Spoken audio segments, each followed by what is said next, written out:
And still, IBF Super Featherweight Champion of the World, Eduardo Sugar Nunez. Yes mga amigos, matagumpay na nadepensahan ni Sugar Nunez ang kanyang IBF title kontra Christopher Pitufo Diaz. Sa score na 117-109, 117-109 at 116-110. Wagi by a 12-round unanimous decision ang Mexicanong si Nunez. Ang ganda ng naging laban mga amigos, patay kung saan sa round 7 nga po naka-score ng 2 knockdowns. Itong si Nunez laban kay Diaz. Hindi naman ganoon kasolid ang unang knockdown ng kumonekta ang overhand right ni Nunez. Parang slip lang na matatawag pero dahil sumayad yung kamay ni Diaz sa canvas, binilangan ito ng referee si Chris Flores. Pero sa ikalawang knockdown, solid right straight na ang tumama.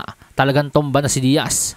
Akala ng lahat maging ako katapusan na ng laban. Pero dahil veterano na nga po itong si Christopher Diaz at napalaban na sa mga batikan tulad nila Shakur Stevenson at Emmanuel Navarrete, gumana ang ring experience nito at nadala sa sukdulan ng laban. Sa championship round, duguan ng kampyon at kitang-kitang nahirapan din sa laban. Gayunpaman sa bandang huli, 3 boto ng Urado ay para sa kampyon. Dahilan upang mag-improve ang kartada ni Eduardo Sugar Nunez sa 29 wins, 1 loss with 27 knockouts. At mukhang super fight ang kanyang susunod na laban sapagkat nang umakyat sa ring ang WBO World Super Featherweight Champion na si Emmanuel Baquero Navarrete, nagsigawan ng tao at pinag-face off sila ni matchroom promoter Eddie Hearn. Sabi nga po ni Eddie Hearn sa panayam mga amigos, there's another great Mexican war that I think needs to be made, and that's Sugar Nunez against Emmanuel Navarrete.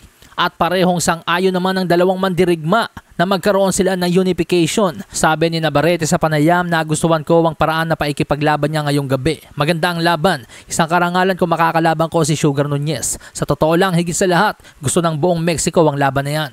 Sabi naman po ni Nunez kay Navarrete, isang tunay na karangalan na nandito ka ngayon at nakakatuwang marinig na gusto mo rin ako makakalaban.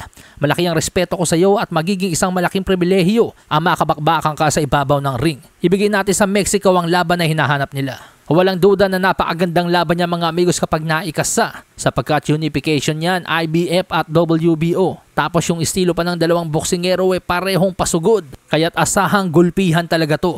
Pero yun nga lang, bad news yan para sa ating mga Pinoy boxing fans. Sapagkat si Emmanuel Baquero Navarrete ay may unfinished business pa sa ating kababayan na si Charlie Suarez.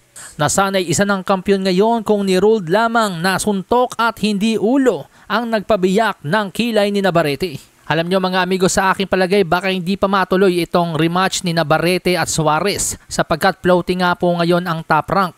Wala pa rin silang TV deal at broadcast partner. Hindi katulad ni Eduardo Sugar Nunez na hawak ng matchroom. Mayroon silang partner na The Zone. Ibig sabihin talagang may magpapalabas worldwide ng laban. Hindi tulad nung Navarrete versus Suarez. Floating ang top rank. Malasahin ang baraha, patunayan mo sa'kin